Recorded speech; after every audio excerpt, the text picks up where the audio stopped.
Hi, today we're going to talk about rocks. So you might ask yourself, what is my 3-year-old going to learn from rocks? A lot. So first of all, there's a huge variety of rocks. We have lava rocks, which are very, very rough, so they're learning about texture as compared to this smooth river rock. We have very black rocks, red lava. We have gray flat rocks. We have rocks from the ocean that have holes in them. So just by observing the rocks, your child will learn a lot.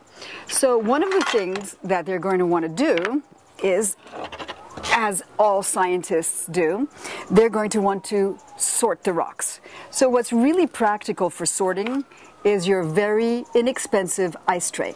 So let me show you. They might say, let me get a different ice tray to add to it. Here we go.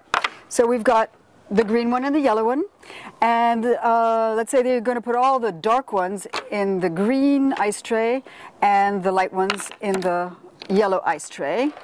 So it's a natural thing that they're going to do. You can just give them this and you'll be amazed that they'll just automatically start sorting. So sorting is a very basic principle that is a scientific principle, organizing and categorizing. It's very, very important.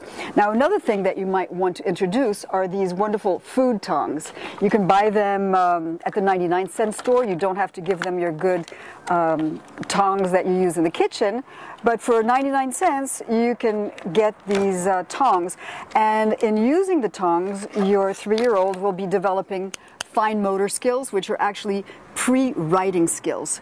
So they can take the stone and place it in the ice tray, and this is a lot of fun for your 3-year-olds. They're going to want to do this very carefully over and over again, and it's a very important part of their development.